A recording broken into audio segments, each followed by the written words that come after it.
Welcome into the Todd Bowles Show. Casey Phillips here with head coach Todd Bowles. All right, so big picture of this game. It's so interesting to see how the defense allowed more points than they had in the first three games combined, but then the offense scored more touchdowns than they had in the first three games combined. So when we look at the slight opposite responses as compared to the other games, what are the big takeaways for you when you hear those stats of each side of the ball having some pretty different performances than they had shown in the first three games?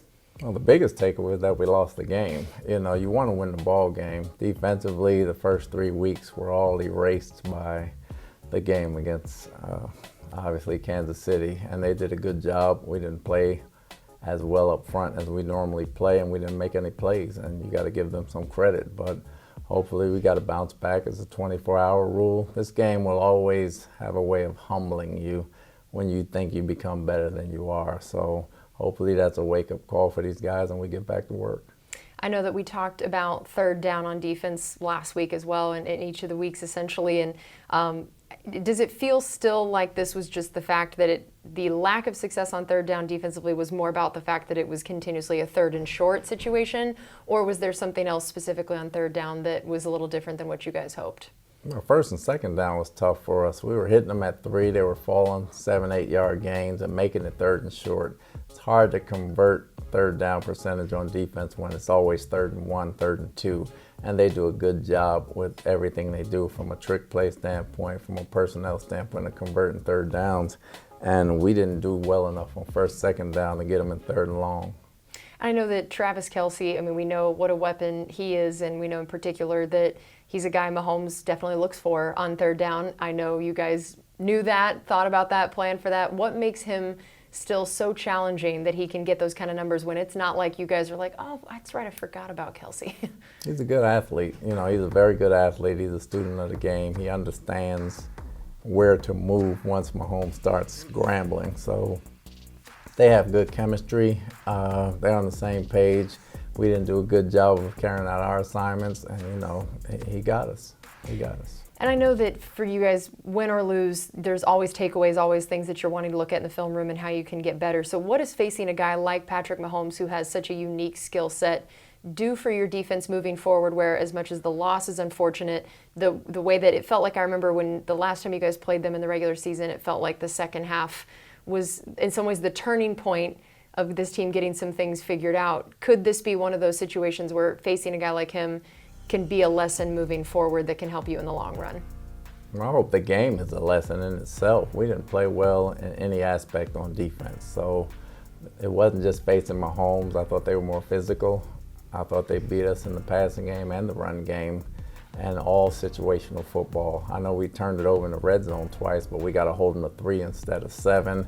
We got to play better football than that. And how about in the run game? I know in particular that's an area you guys really take a lot of pride in, and to allow 189 rushing yards, even though they are a team that, guys, when you have Mahomes, you have multiple threats in that area, they can be challenging. What specifically didn't go the way you wanted to in stopping the run? I don't think we were assignment detailed. I don't think we were as physical as we needed to be, and we didn't tackle well. The trifecta in Yes. the running game. How about some of the positive things that came out of the defense, where you did have 3 sacks on a guy that is, again, hard. He's elusive. He can be challenging to bring down, and they were from maybe some of your less likely guys to get sacks. So Mike Edwards gets one, and then your backup outside linebackers, Anthony Nelson, Carl Nassib. Tell us what worked well for each of those guys on those plays, and just what it meant to the defense to know that you can bring a guy like him down with your guys that aren't typically your first ideas of who would be getting sacks. Well, Carl and Nelson, they're long, they got length, and they can play on the outside. We don't feel like we lose anything in the run game or the pass game when those two come in the game. They're different type of rushers. Mike is very cerebral. You don't expect him to come, so when he does come, usually he has good results. And I know Carlton went down with a stinger, I believe, at one point, and Sean Murphy-Bunting comes in for him for his first regular season action at defense this year. So what did it say to you about him that a guy who hasn't seen the field in that capacity, has his number called, comes in and gets an interception off a very challenging guy to get an interception off of? What did that say to you about him, maybe on and off the field? It says a lot. Man, he stayed ready. He stayed ready. He studied. He waited for his opportunity. Once he got in there, he paid attention to detail. He made a play. That says a lot about Sean. So we expect him to help us a lot more this year. And what specifically happened on that play that he was able to make that and make that read, make that jump? I think his receiver went away. Mahomes was looking to the other side to throw, and then he received pressure at the last minute, and he just let one go, tried to make a Mahomes type of throw, and Sean was sitting right there. And we talked about Carlton going down with the stinger. Overall, what are some of the injury updates that you know at this point for guys who went out at any point during the game and when you might expect some of them back? Well, Brate's in a concussion protocol, so we'll see where he's at toward the end of the week.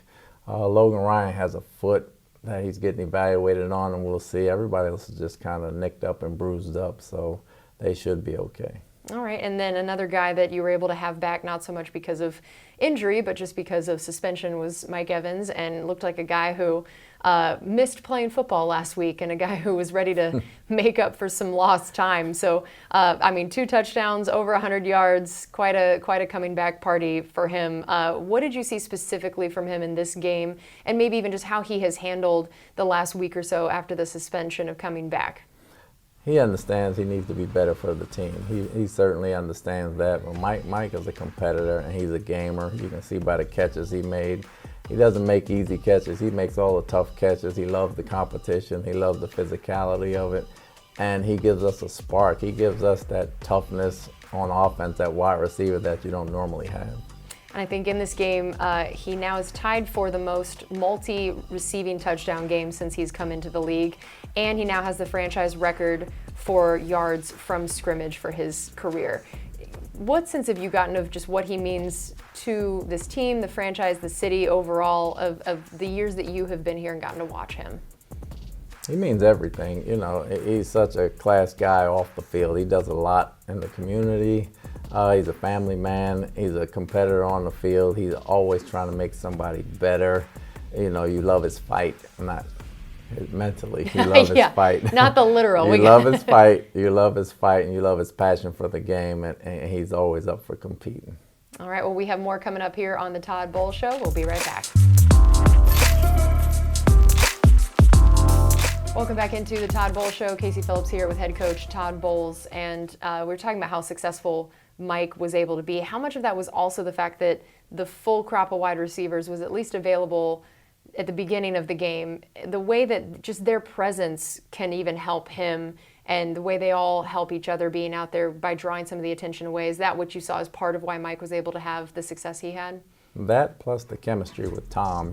They have a chemistry that they know where each other's going to be. He kind of knows his body movements, how high he has to throw it. Mike knows and Tom knows. They have this uncanny chemistry that they know where each other is at all times. And Chris being out there, and obviously Julio for a minute, and Russ being out there, as well as Beasley all at the same time, at least it gave us some firepower. And what did you see from those other guys, the first chance to look at all of them out there together, especially when you mentioned Beasley, that this is the first time that group of guys has all been available for a game? What did you see, and maybe what was still some lingering injury things versus just what you feel like their production could be moving forward?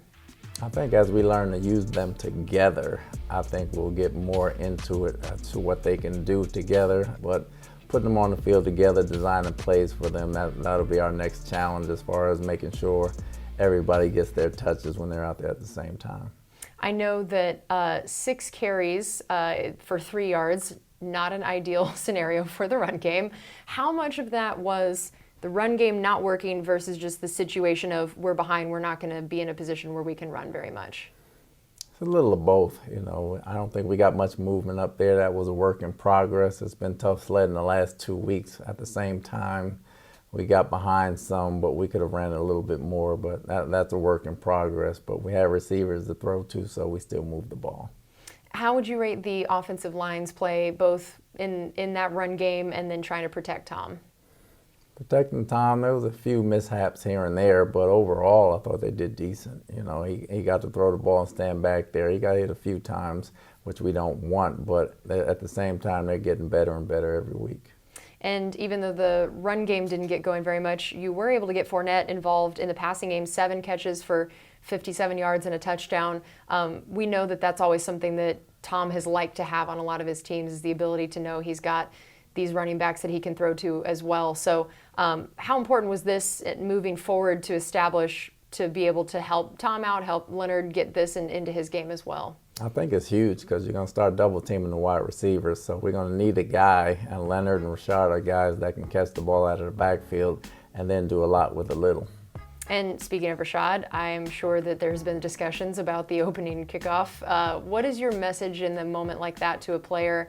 And then what was it like to see that he was able to, as a rookie, still come back in, get his first career touchdown, to be able to get over that mental hump early in the game? Well, you can't make a big play every play. When he goes into a pile, he's got to learn to put the ball away. That's 2 times in 4 weeks, and he hasn't fumbled in college. So we got to make sure we put the ball away, and he understands that. But when he got in the game on offense, he redeemed himself some, and he got us some first down. So he'll get better and better at that. And overall special teams play, I know they had been quite a bright spot so far this season. What did you feel like their play overall in terms of whether it's kicking, punting, the coverage teams, return guys? How would you rate all of that? I didn't think it was as good this game. Obviously, the field goal kicking and extra points were good, but the coverage and the blocking and us getting off of blocks wasn't as good as it's been in the past. And then Kieft, another rookie getting some action, get his first career catch, a guy known for his blocking, and then, man, he's out there looking like he's ready to be a receiving tight end. What did you see from him in that play? He can catch the ball. He's a solid tight end. He can catch the ball. He's not as fluid as the rest of them, but he can definitely catch the ball, and he can block as well. So he'll get some more balls down the line. He's very reliable. All right, well, we still have more coming up here on the Todd Bowles Show. We'll be right back.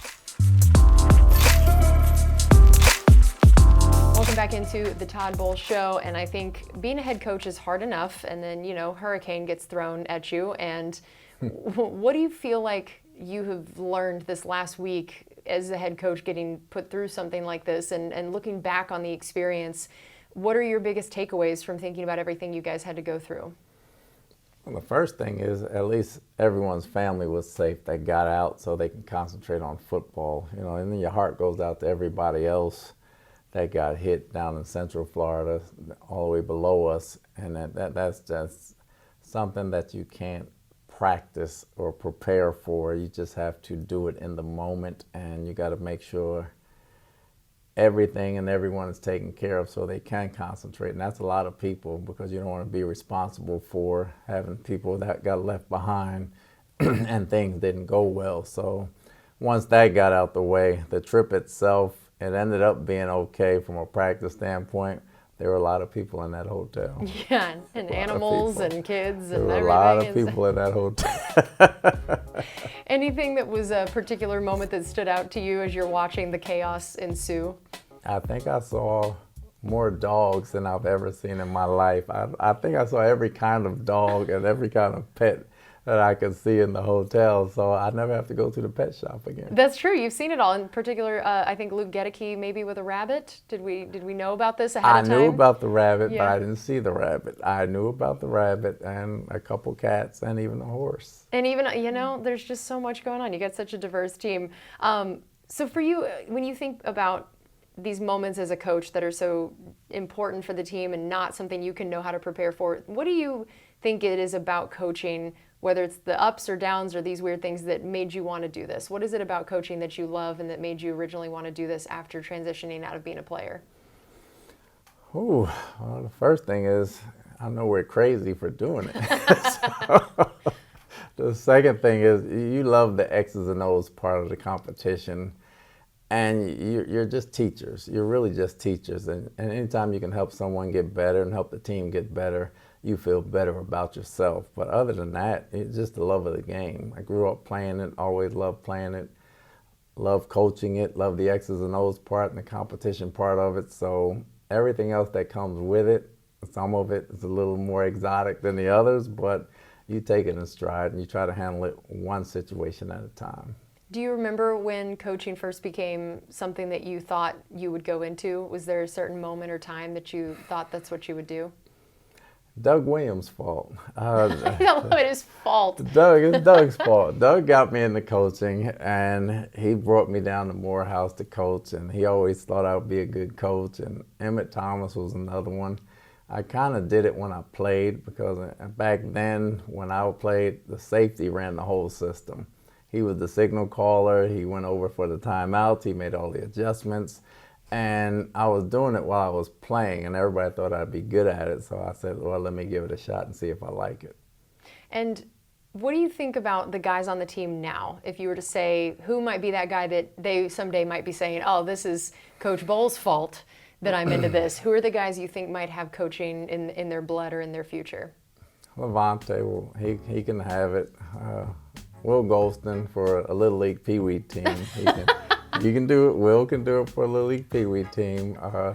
Mike Evans can also do a Little League Pee Wee team. Ryan Griffin, he'll be a good coach. Ryan will be a very good coach. And there might be, Sean Bunting will be a good coach. And Logan Ryan, if he wanted to, he'd be a good coach. Man, it sounds like you got a lot of guys on this team that are ready for that. What would you say is the hardest part of being a coach? Ooh. Just the hours of that and your family time. Not just that, but the getting over a loss for assistant coaches. They usually linger throughout the week unless you change the situation and make it bright and sunnier and get them to move on from the 24-hour rule. That will probably be the hardest. Playing a late game, getting back at 4 a.m., having to be in the office at 6 a.m., that'll be the norm. Yeah, and so your job is to be the bright and sunny guy coming in? Oh, no. I was going to say, it's like... I have my days, but no, it all depends. It all depends. It goes back and forth. There's different people whose job it is to be bright and sunny. Yes. I love it. All right, well, we have one more segment coming up here on the Todd Bowles Show. Looking forward to that next game. We'll be right back. Time for our final segment here on the Todd Bowles Show. Looking forward to this game against Atlanta. And, you know, typically with the division games, you can say it's a pro and a con that typically you're very familiar with them and what they do and their style. But this is a different Falcons team than the one that we've faced the last few years. So what are the big high-level takeaways of how this matchup could be different than years past, how this Falcons team is different than years past? Offensively, they're a lot more physical up front. They have a heck of a run game. I think the coaches do a great job of putting them in situations and positions to take advantage of the runners. They have an extra blocker. I think they use their tight end very well. He's all over the place. He can be inside, outside. They're doing that with all their tight ends. I think the receivers do a good job of blocking and getting open, and they have a slew of running backs now. And Mariota, obviously, we're seeing for the first time, really. He does a great job running their offense. Obviously, he knows it from Tennessee, and they're moving the ball on people at will, pretty much. And defensively, they're getting off the field. You know, they're a lot more physical up front. They're getting their hands on balls, and it's going to be a tough ball game. What is it about Mariota at this point in his career? How much has he grown or changed from, you know, I know that Bucs fans were pretty familiar with him rookie year coming in, wondering if the Bucs would be the ones to draft him. So where do you see Mariota at this point in his career and what he can bring? What are the biggest threats that he has? Obviously, his maturity on the game, understanding the game and know what it takes to win. You have that coming out of college, but until you're in the system and you understand the things that you really can do and have to do to win the ball game, I think he's got that down to a science. He's grown so much in his mastery of their offense. Obviously, he's been running that one for years, so he should have grown in it, and he's doing a great job for him. I know Patterson had been a huge part of their offense, and now we found out that he's going on IR for his knee. How much does that change what you think they're going to be wanting to do, able to do, and what that could mean for your defense and the way they're able to attack? I don't think it changes much. They have a couple guys they run back there anyway, all of them tough runners, so they're just going to use that, and they're going to keep it moving. How much do you preach about the idea of not just the record, but the idea that this is essentially for first place in the division while there's so much football left to be played? Do you use storylines like that with the team? How much are you guys going to talk about that, or is it just still the coaching mantra of one game at a time? Not this early. You're not really playing for first place this early. You're playing a division opponent, and you know that could have ramifications down the line. So you always want to win the division games. They know you, you know them. It's going to be a tough game. We know that going in. We just have to prepare and play a hard game because there are no easy division games. And so finally, looking at this last week's game, What are the biggest things that you want to see happen this next week to know that, like you said, you want the whole game to be a lesson? What will be the things that are the evidence showing you that the guys learned from what happened against the Chiefs that you want to see on display against the Falcons? Preparation. The biggest thing is preparation and practice. You'll play how you practice. With all the movement last week, I don't think we prepped as well as we should have or as well as some people could have, but preparation will be the key this week. All right. Well, Coach, thank you as always, and good luck against the Falcons. Appreciate it. And thanks to all of you guys for being with us here. We'll be back next week with another edition of the Todd Bowles Show.